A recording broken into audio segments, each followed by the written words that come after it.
Now, Roma Wines, R-O-M-A, made in California for enjoyment throughout the world. Roma Wines present Suspense. Tonight, Roma Wines bring you Mr. Robert Young as star of The High Wall, a suspense play produced, edited, and directed for Roma Wines by William Spear. Suspense, radio's outstanding theater of thrills, is presented for your enjoyment by Roma Wines. That's R-O-M-A, Roma Wines. Those excellent California wines that can add so much pleasantness to the way you live, to your happiness in entertaining guests, to your enjoyment of everyday meals. Yes, right now a glassful would be very pleasant as Roma Wines bring you Robert Young in a remarkable tale of Suspense. I woke up in bed. Nothing strange about that, except that it was a hospital bed. I couldn't imagine how I got there. I didn't remember any accident. I didn't feel sick. Why the hospital? I laid there trying to puzzle it out. Last night was Christmas Eve. I was stopping at the Beacon Hotel in Boston. I was going to get up early this morning and go to Fitchburg and find Helen, my wife. After 3 years of separation, it would be nice to be with her again on Christmas Day.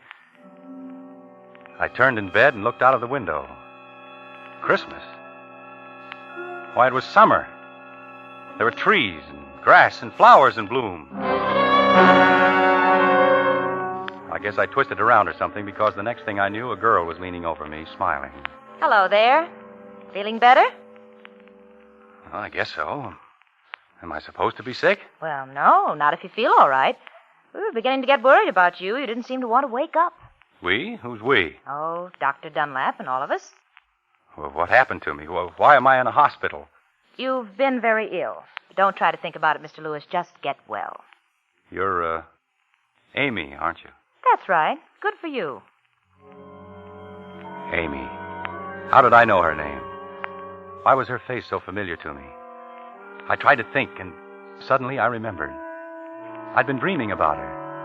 In one dream, I was up to my neck in quicksand, and she was trying to save me. She was crying, and her tears fell on my face, and she kissed me. That would have to be a dream, wouldn't it? Still, as I looked up into her eyes, it seemed very real.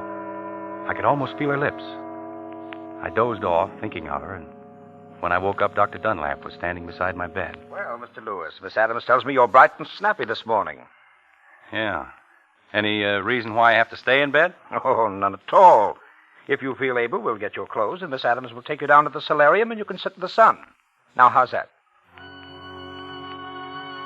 The solarium was a big glassed-in veranda where the patients sat around and took it easy.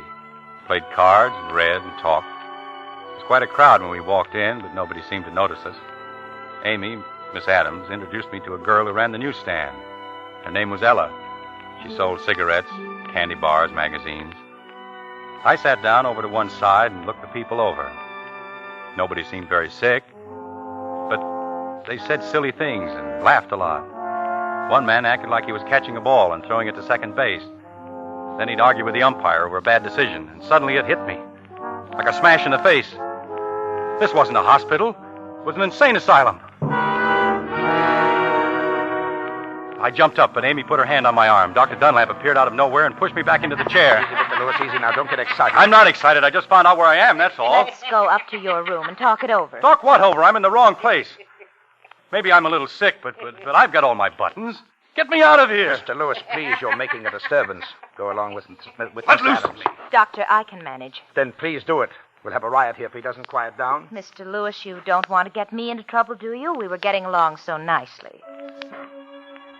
When she put it that way, I let them take me out of there and up to my room. But then I put up an argument, demanded to see the head man. Amy backed me up, too. She said she was sure I was okay and didn't belong in such a place. Dr. Dunlap hit the ceiling. They had a battle, a pip. He slammed out of the room, and she had a fit of crying.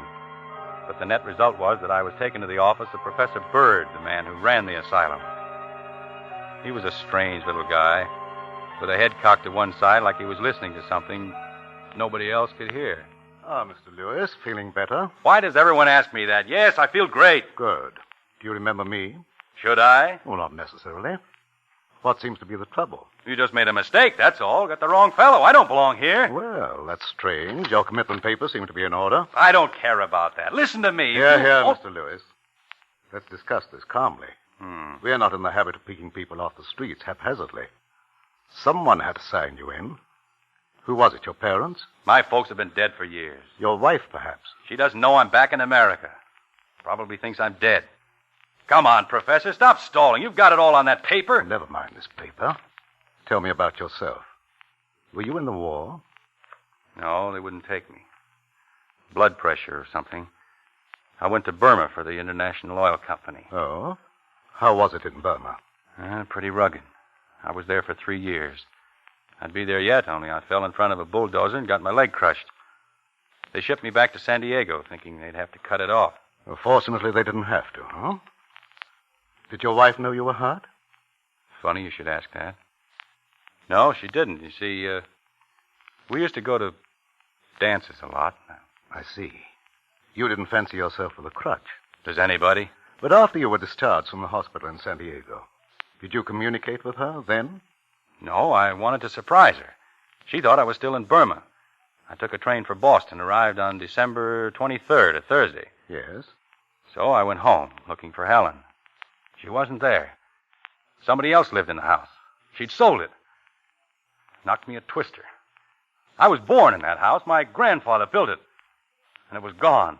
Where was your wife? Helen? She was in Fitchburg, working in a defense plant. But I didn't find that out until I ran into an old pal of mine that night. He almost keeled over when he saw me because everybody thought I was dead. You know, not hearing from me for more than a year. And did you go to Fitchburg? See your wife? No, I didn't want to see her right then. Why not? Oh, I was upset, I guess, about her selling the house. Besides, I'd been away more than 3 years. 1 day more wouldn't hurt. So I checked into a hotel, the Beacon House, room 305, I remember. I stretched out on the bed and tried to think things out. Yes. You were lying on the bed and... Oh, well, I fell asleep, that's all. I see. No use telling him how I laid there, thinking of Helen and wishing I'd gone on to Fitchburg. How I kept seeing her face like a great big painting on the ceiling. He'd think I was nuts if I told him how I could smell that queer perfume she used. And the feeling I got that she was there in the room with me. And how long did you sleep, Mr. Lewis? I don't know. What woke me up was someone knocking on the door. I got up and opened it and...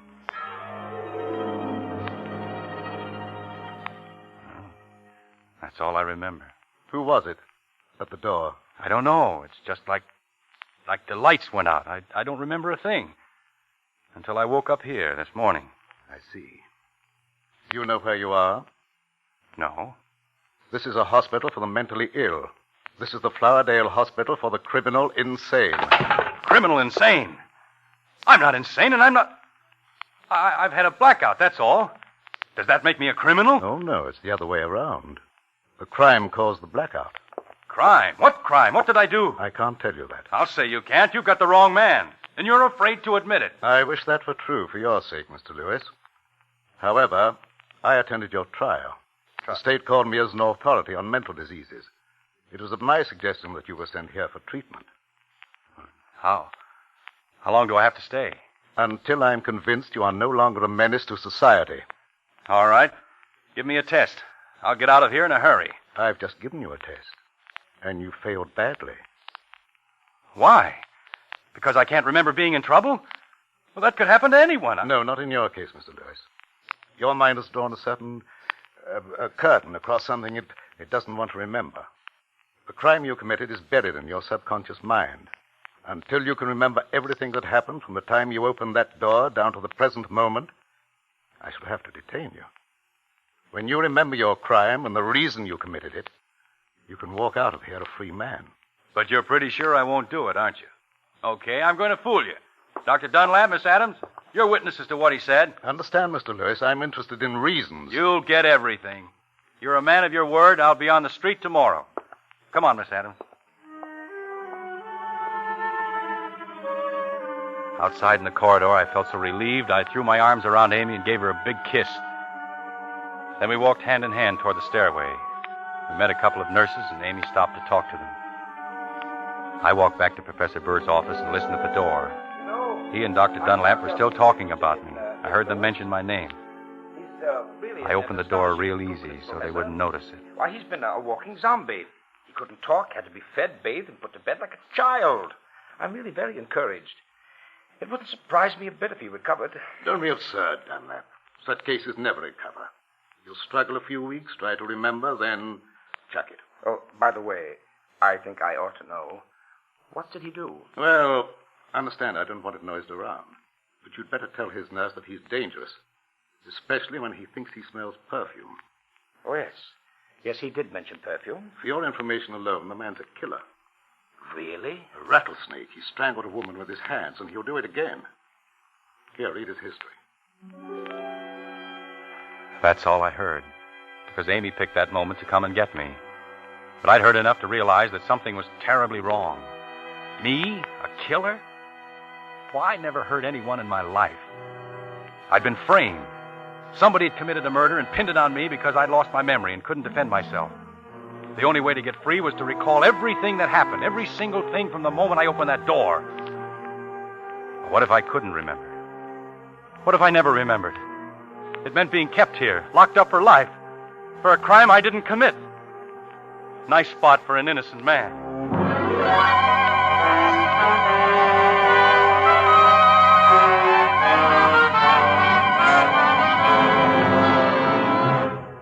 For Suspense, Roma Wines are bringing you as star Robert Young in The High Wall, a radio drama by Bradbury Foote from his play of the same name. Roma Wines' presentation tonight in radio's outstanding theater of thrills, Suspense.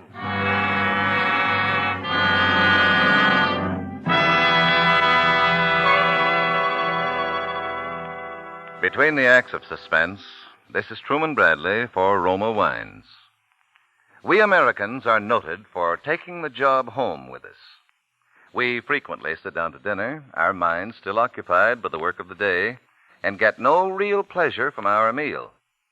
My favorite recipe for adding enjoyment to food is a glass of tempting Roma California sherry before dinner. Designed by the goodness of nature and the skill of man to make food taste better, Roma sherry is the perfect first call to dinner.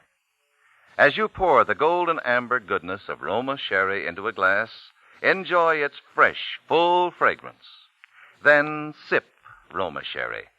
Savor with your tongue the happy miracle of sun, grape, and cask that give Roma sherry the pleasing nut-like taste so many millions prefer. Yes, the simplest dinner becomes more enjoyable when introduced by Roma sherry. Prove that yourself. Enjoy Roma sherry before your dinner tomorrow. For Roma, America's favorite wine, costs no more than ordinary wines. So insist on Roma, R-O-M-A, Roma wines. Remember, more Americans enjoy Roma than any other wine. And now Roma Wines bring back to our Hollywood soundstage Robert Young in The High Wall, a tale well calculated to keep you in suspense.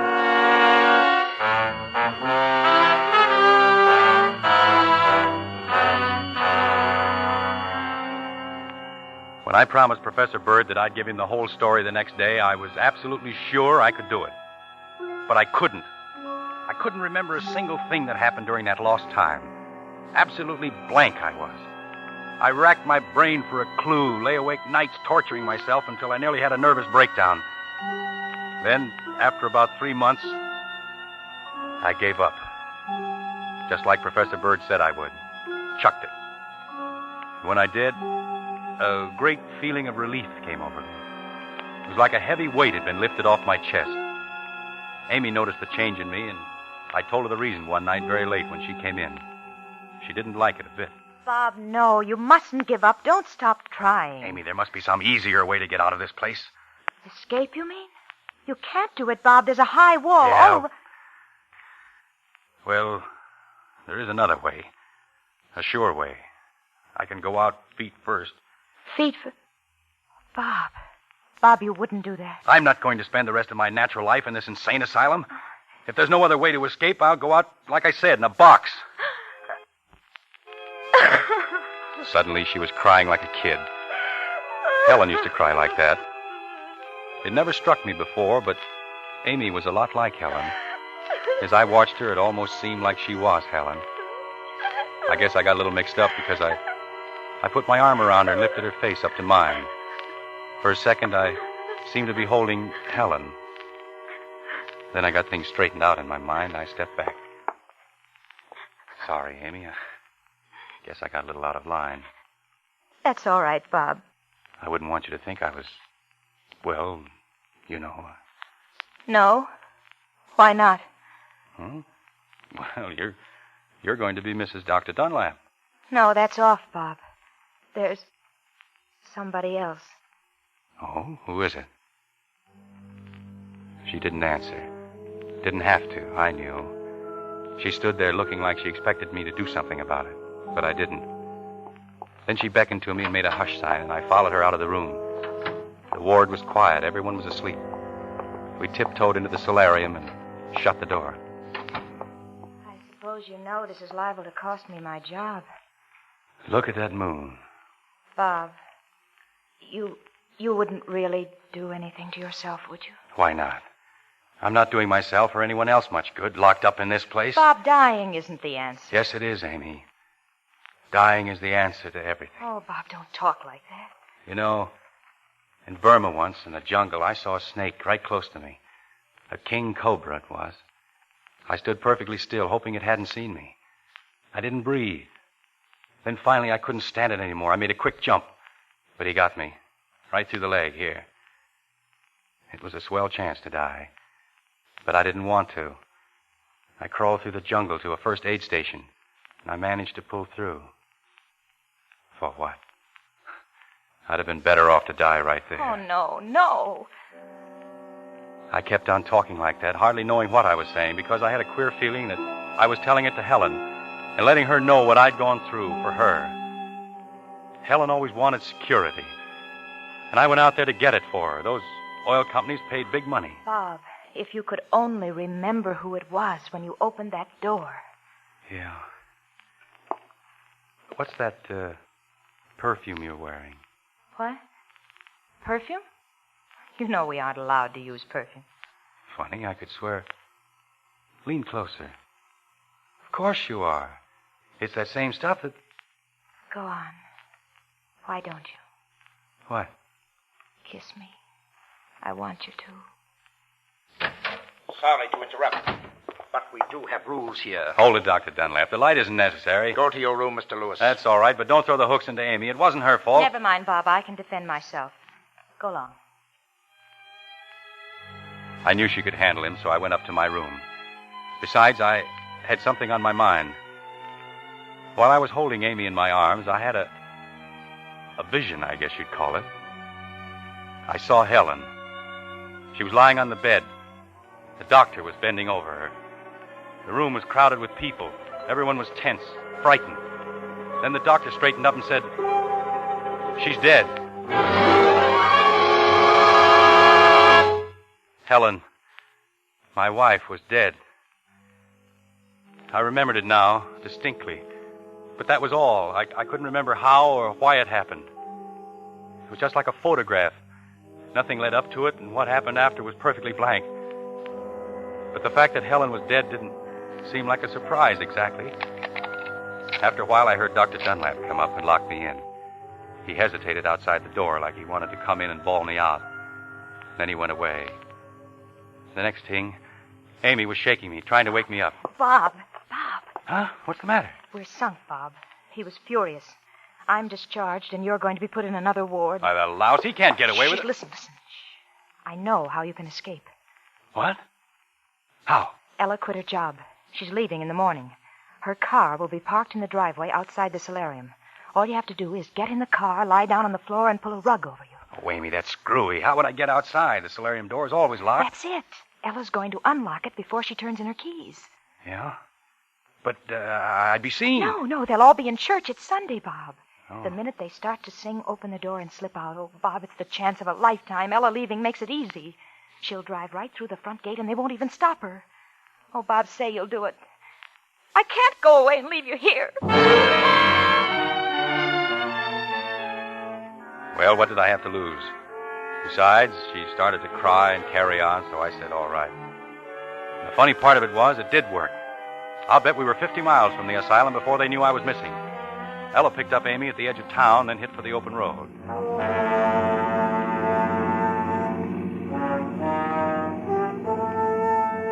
We kept going. The girls got me a hot dog at a roadside stand. We kept on. We began to wonder where we'd spend the night. I didn't know where I was, but Ella said she knew of a little motel, one of those places where they don't ask any questions. It was late before we found the place. We took 2 bungalows, the girls in one, me in the other. I got them settled for the night and then started to leave. Amy followed me outside. Bob, just a minute. Goodness, it's dark. Where are you? Here? Oh. You forgot something, Bob. Oh, Oh, Bob. you're sweet. Why, you're trembling like a leaf. Scared? Could be that. We've been very lucky all day. Yes. But I think we'd better split up tomorrow. Oh, no. Don't you see? They're only looking for me. They don't connect me with you girls, but Dr. Dunlap's no fool. He's probably figured it out by this time. If we travel together, we're sure to be caught. No. If we separate, I'll never find you again. Bob, don't you want me? Amy, don't talk like that. If you're still thinking of Helen. I'm not. She's dead. Oh. You know. Sure. But who told you? Dr. Dunlap? Funny, he never mentioned it to me. What else did he tell you? Oh, Bob, she isn't here anymore, and we are. I pulled away from her and walked across to my bungalow. I guess she thought I was sore. Bob? I wasn't. It was just that I knew I couldn't make her understand. It was something I couldn't explain to anyone. Helen wasn't gone. She'd never be gone, not to me. I opened the door and went in. The bungalow was a crummy little place. It reminded me of that hole I lived in Burma. I was groggy from driving all day. Amy had started me thinking of Helen. I laid there on the bed, remembering things. The night I met Helen. The first time we danced together. Our wedding and our honeymoon at Jack Pomeroy's cottage in the Berkshires. I didn't know Jack very well then, but she did. Those were happy days. What you don't know doesn't hurt you. I was happy afterwards, too. Each time I forgave her, we'd go on another honeymoon. She called it starting over from scratch. But I never should have gone away. That's what did it. She couldn't take it. Well, I'll go up to Fitchburg tomorrow and we'll patch things up. Someone's knocking at the door. That's funny. Nobody knows I'm back in town. Hello? Bob, let me in. Who is it? Bob, I want to talk to you.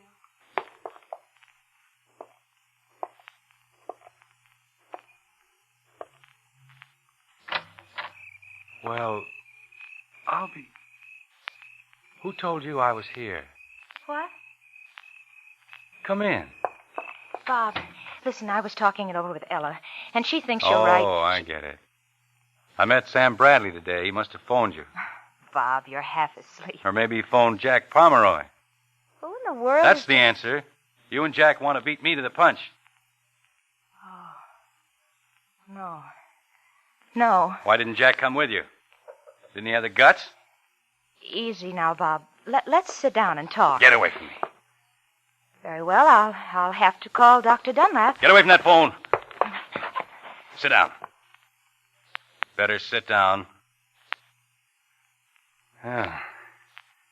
Merry Christmas, Helen. So, that's it. All right. I'm sitting. Who did you say you'd call? Dr. Dunlap. Is that a new one? Or Dr. Hoffman. He'll give you a nice cold bath. That's supposed to be funny. What do you want here, anyway? Well, you've been sick. I thought you might need me. Need you? I never needed you. I know it now. All right. Then maybe I need you. And that's a lie. Because I happen to know what the score is.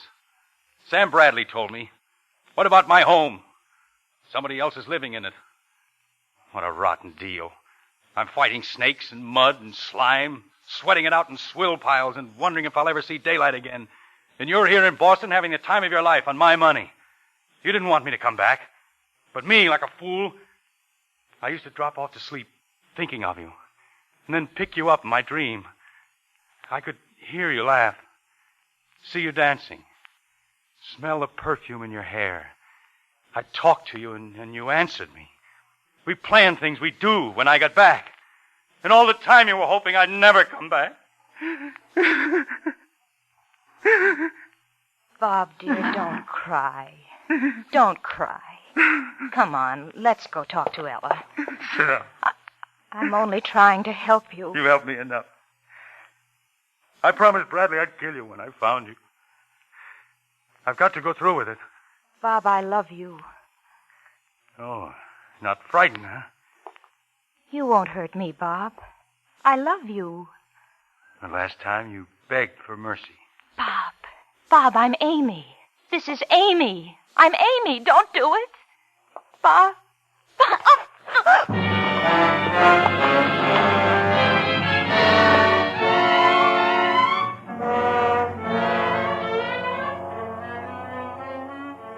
I was pressing my fingers into her throat.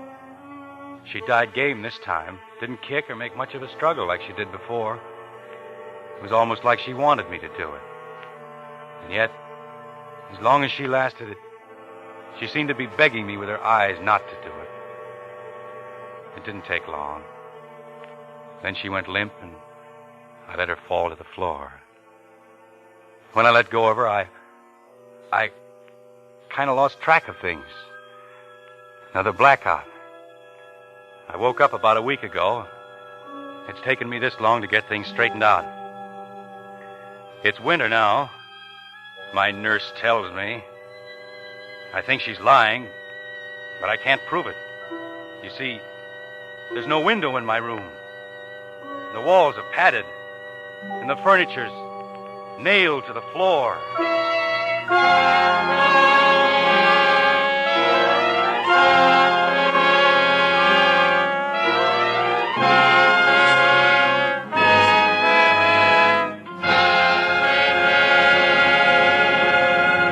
Suspense. Presented by Roma Wines, R-O-M-A, made in California for enjoyment throughout the world. This is Truman Bradley for Roma Wines. The easiest way I know for a woman to win compliments for her cooking is to serve Roma California Burgundy regularly with meals. The tempting fragrance and robust taste of red Roma Burgundy harmonize perfectly with a juicy steak, oven-browned roast, or sizzling chop. And you just don't know how delicious spaghetti or hamburger can be until you enjoy these savory dishes with good Roma Burgundy. For Roma Burgundy brings out the full, rich flavor of hearty foods, makes dining more enjoyable, more friendly. Try Roma Burgundy with your dinner tomorrow. When you buy Roma, you enjoy America's favorite wine. Yet Roma, R-O-M-A, Roma wine costs no more than ordinary wines. And may I suggest Roma California Champagne as the perfect touch of smartness for bridal shower or reception? Roma Champagne is ideal, too, as a going-away gift for the bridal couple. Robert Young may soon be seen in the Hal Wallace Paramount production, The Searching Wind. Next Thursday, same time, Roma Wines will bring you Hume Cronin as star of Suspense, radio's outstanding theater of thrills. Produced by William Spear for the Roma Wine Company of Fresno, California. This is CBS, the Columbia Broadcasting System.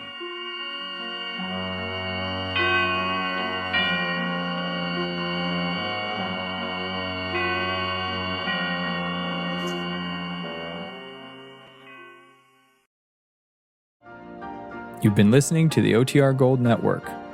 Find more classic radio at otrgold.com.